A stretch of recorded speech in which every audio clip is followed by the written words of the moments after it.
英語聞き流しリスニング、英語テキストと MP3 音声ダウンロードはホームページからご利用いただけます。88thpp.com 88thpp.com Chapter 19 Amy's Will. While these things were happening at home, Amy was having hard times at Aunt March's. She felt her exile deeply, and for the first time in her life, realized how much she was beloved and petted at home. Aunt March never petted anyone, she did not approve of it, but she meant to be kind, for the well-behaved little girl pleased her very much, and Aunt March had a soft place in her old heart for her nephew's children, though she didn't think it proper to confess it. She really did her best to make Amy happy, but, dear me, what mistakes she made. Some old people keep young at heart in spite of wrinkles and gray hairs, can sympathize with children's little cares and joys, make them feel at home, and can hide wise lessons under pleasant plays, giving and receiving friendship in the sweetest way. But Aunt March had not this gift, and she worried Amy very much with her rules and orders, her prim ways, and long, prosy talks. Finding the child more docile and amiable than her sister, the old lady felt it her duty to try and counteract, as far as possible, the bad effects of home freedom and indulgence. So she took Amy by the hand, and taught her as she herself had been taught 60 years ago, a process which carried dismay to Amy's soul, and made her feel like a fly in the web of a very strict spider. She had to wash the cups every morning, and polish up the old-fashioned spoons, the fat silver teapot, and the glasses till they shone. Then she must dust the room, and what a trying job that was. Not a speck escaped Aunt March's eye, and all the furniture had claw legs and much carving, which was never dusted to suit. Then Polly had to be fed, the lapdog combed, and a dozen trips upstairs and down to get things or deliver orders, for the old lady was very lame and seldom left her big chair. After these tiresome labors, she must do her lessons, which was a daily trial of every virtue she possessed. Then she was allowed 1 hour for exercise or play, and didn't she enjoy it? Laurie came every day, and wheedled Aunt March till Amy was allowed to go out with him, when they walked and rode and had capital times. After dinner, she had to read aloud, and sit still while the old lady slept, which she usually did for an hour, as she dropped off over the first page. Then patchwork or towels appeared, and Amy sewed with outward meekness and inward rebellion till dusk, when she was allowed to amuse herself as she liked till tea time. The evenings were the worst of all, for Aunt March fell to telling long stories about her youth, which were so unutterably dull that Amy was always ready to go to bed, intending to cry over her hard fate, but usually going to sleep before she had squeezed out more than a tear or two. If it had not been for Laurie, and old Esther, the maid, she felt that she never could have got through that dreadful time. The parrot alone was enough to drive her distracted, for he soon felt that she did not admire him, and revenged himself by being as mischievous as possible. He pulled her hair whenever she came near him, upset his bread and milk to plague her when she had newly cleaned his cage, made Mop bark by pecking at him while Madame dozed, called her names before company, and behaved in all respects like an reprehensible old bird. Then she could not endure the dog, a fat, cross beast who snarled and yelped at her when she made his toilet, and who lay on his back with all his legs in the air and a most idiotic expression of countenance when he wanted something to eat, which was about a dozen times a day. The cook was bad-tempered, the old coachman was deaf, and Esther the only one who ever took any notice of the young lady. Esther was a Frenchwoman, who had lived with Madame, as she called her mistress, for many years, and who rather tyrannized over the old lady, who could not get along without her. Her real name was Estelle, but Aunt March ordered her to change it, and she obeyed, on condition that she was never asked to change her religion. She took a fancy to Mademoiselle, and amused her very much with odd stories of her life in France, when Amy sat with her while she got up Madame's laces. She also allowed her to roam about the great house, and examine the curious and pretty things stored away in the big wardrobes and the ancient chests, for Aunt March hoarded like a magpie. Amy's chief delight was an Indian cabinet, full of queer drawers, little pigeonholes, and secret places, in which were kept all sorts of ornaments, some precious, some merely curious, all more or less antique. To examine and arrange these things gave Amy great satisfaction, especially the jewel cases, in which on velvet cushions reposed the ornaments which had adorned a belle 40 years ago. There was the garnet set which Aunt March wore when she came out, the pearls her father gave her on her wedding day, her lover's diamonds, the jet mourning rings and pins, the queer lockets, with portraits of dead friends and weeping willows made of hair inside, the baby bracelets her one little daughter had worn, Uncle March's big watch, with the red seal so many childish hands had played with, and in a box all by itself lay Aunt March's wedding ring, too small now for her fat finger, but put carefully away like the most precious jewel of them all. Which would Mademoiselle choose if she had her will? Asked Esther, who always sat near to watch over and lock up the valuables. I like the diamonds best, but there is no necklace among them, and I'm fond of necklaces, they are so becoming. I should choose this if I might, replied Amy, looking with great admiration at a string of gold and ebony beads from which hung a heavy cross of the same. I, too, covet that, but not as a necklace. Ah, no. To me it is a rosary, and as such I should use it like a good Catholic, said Esther, eyeing the handsome thing wistfully. Is it meant to use as you use the string of good-smelling wooden beads hanging over your glass? Asked Amy. Truly, yes, to pray with. It would be pleasing to the saints if one used so fine a rosary as this, instead of wearing it as a vain bijou. You seem to take a great deal of comfort in your prayers, Esther, and always come down looking quiet and satisfied. I wish I could. If Mademoiselle was a Catholic, she would find true comfort, but as that is not to be, it would be well if you went apart each day to meditate and pray, as did the good mistress whom I served before Madame. She had a little chapel, and in it found solacement for much trouble. Would it be right for me to do so too? Asked Amy, who in her loneliness felt the need of help of some sort, and found that she was apt to forget her little book, now that Beth was not there to remind her of it. It would be excellent and charming, and I shall gladly arrange the little dressing room for you if you like it. Say nothing to Madame, but when she sleeps go you and sit alone a while to think good thoughts, and pray the dear God preserve your sister. Esther was truly pious, and quite sincere in her advice, for she had an affectionate heart, and felt much for the sisters in their anxiety. Amy liked the idea, and gave her leave to arrange the light closet next her room, hoping it would do her good. I wish I knew where all these pretty things would go when Aunt March dies, she said, as she slowly replaced the shining rosary and shut the jewel cases one by one. To you and your sisters. I know it, Madame confides in me. I witnessed her will, and it is to be so, whispered Esther smiling. How nice. But I wish she'd let us have them now. Procrastination is not agreeable, observed Amy, taking a last look at the diamonds. It is too soon yet for the young ladies to wear these things. The first one who is affianced will have the pearls, Madame has said it, and I have a fancy that the little turquoise ring will be given to you when you go, for Madame approves your good behavior and charming manners. Do you think so? Oh, I'll be a lamb, if I can only have that lovely ring. It's ever so much prettier than Kitty Bryant's. I do like Aunt March after all.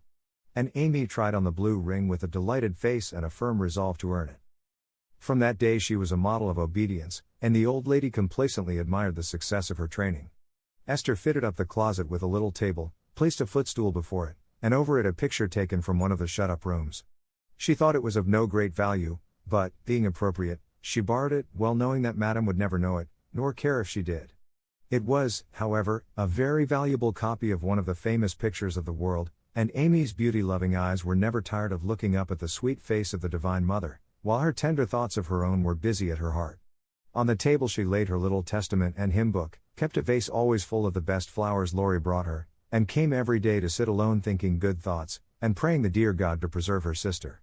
Esther had given her a rosary of black beads with a silver cross, but Amy hung it up and did not use it, feeling doubtful as to its fitness for Protestant prayers.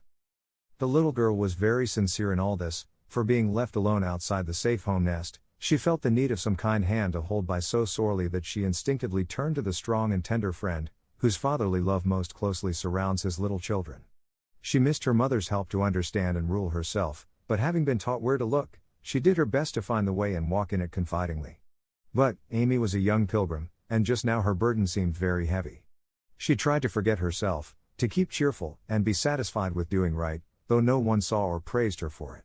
In her first effort at being very, very good, she decided to make her will, as Aunt March had done, so that if she did fall ill and die, her possessions might be justly and generously divided.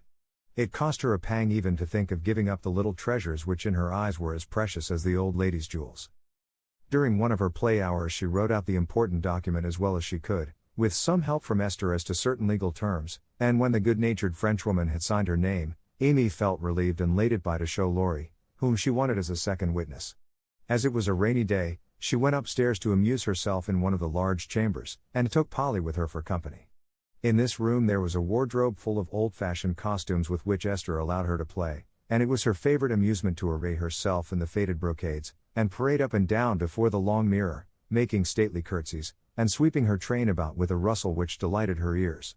So busy was she on this day that she did not hear Laurie's ring nor see his face peeping in at her as she gravely promenaded to and fro, flirting her fan and tossing her head, on which she wore a great pink turban, contrasting oddly with her blue brocade dress and yellow quilted petticoat.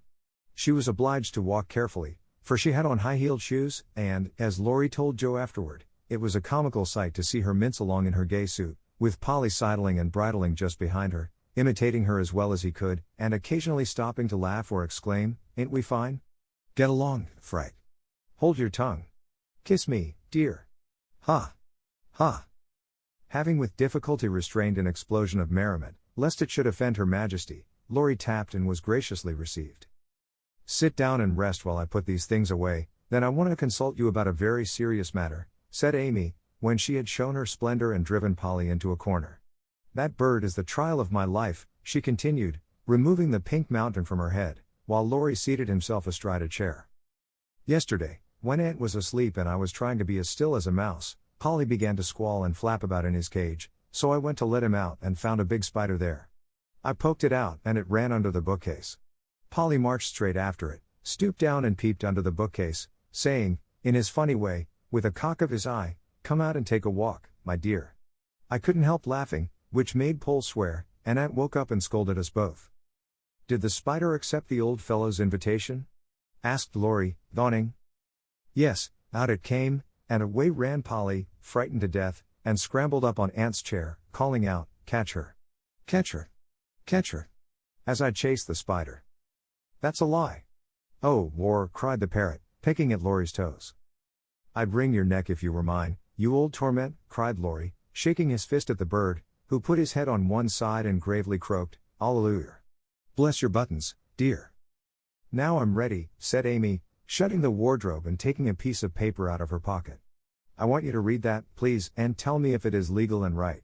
I felt I ought to do it, for life is uncertain and I don't want any ill feeling over my tomb." Laurie bit his lips, and turning a little from the pensive speaker, read the following document, with praiseworthy gravity, considering the spelling. "My last will and testament. I, Amy Curtis March, being in my sane mind, go give and bequeath all my earthly property, viz. To wit, namely, to my father, my best pictures, sketches, maps, and works of art, including frames. Also my $100, to do what he likes with. To my mother, all my clothes, except the blue apron with pockets, also my likeness, and my medal, with much love. To my dear sister Margaret, I give my turquoise ring, if I get it, also my green box with the doves on it, also my piece of real lace for her neck, and my sketch of her as a memorial of her little girl. To Joe I leave my breastpin, the one mended with sealing wax, also my bronze inkstand, she lost the cover, and my most precious plaster rabbit, because I am sorry I burned up her story. To Beth, if she lives after me, I give my dolls and the little bureau, my fan, my linen collars and my new slippers if she can wear them, being thin when she gets well. And I herewith also leave her my regret that I ever made fun of old Joanna. To my friend and neighbor Theodore Lawrence I bequeath my papier-mâché portfolio, my clay model of a horse, though he did say it hadn't any neck. Also in return for his great kindness in the hour of affliction any one of my artistic works he likes, Notre Dame is the best. To our venerable benefactor Mr. Lawrence I leave my purple box with a looking glass in the cover, which will be nice for his pens and remind him of the departed girl who thanks him for his favors to her family, especially Beth. I wish my favorite playmate Kitty Bryant to have the blue silk apron and my gold bead ring with a kiss. To Hannah I give the bandbox she wanted and all the patchwork I leave, hoping she will remember me, when it you see. And now, having disposed of my most valuable property, I hope all will be satisfied and not blame the dead. I forgive everyone, and trust we may all meet when the trump shall sound. Amen. To this will and testament I set my hand and seal on this 20th day of November Anno Domini 1861. Amy Curtis March. Witnesses: Estelle Valnor, Theodore Lawrence. The last name was written in pencil, and Amy explained that he was to rewrite it in ink and seal it up for her properly. "What put it into your head? Did anyone tell you about Beth's giving away her things?" asked Laurie soberly, as Amy laid a bit of red tape, with sealing wax, a taper, and a standish before him. She explained and then asked anxiously, "What about Beth?" "I'm sorry I spoke, but as I did, I'll tell you. She felt so ill one day that she told Joe she wanted to give her piano to Meg, her cats to you, and the poor old doll to Joe, who would love it for her sake. She was sorry she had so little to give, and left locks of hair to the rest of us, and her best love to Grandpa. She never thought of a will." Laurie was signing and sealing as he spoke, and did not look up till a great tear dropped on the paper. Amy's face was full of trouble, but she only said, "Don't people put sort of postscripts to their wills, sometimes?" "Yes, codicils, they call them. Put one in mine then, that I wish all my curls cut off, and given round to my friends. I forgot it, but I want it done though it will spoil my looks." Laurie added it, smiling at Amy's last and greatest sacrifice. Then he amused her for an hour, and was much interested in all her trials. But when he came to go, Amy held him back to whisper with trembling lips, "Is there really any danger about Beth?" "I'm afraid there is, but we must hope for the best, so don't cry, dear." And Laurie put his arm about her with a brotherly gesture which was very comforting. When he had gone, she went to her little chapel, and sitting in the twilight, prayed for Beth, with streaming tears and an aching heart, feeling that a million turquoise rings would not console her for the loss of her gentle little sister. 物語の続きは、ホームページからお聞きいただけます。また、テキスト、MP3 ダウンロードも合わせてご利用ください。88thpp.com 88thpp.com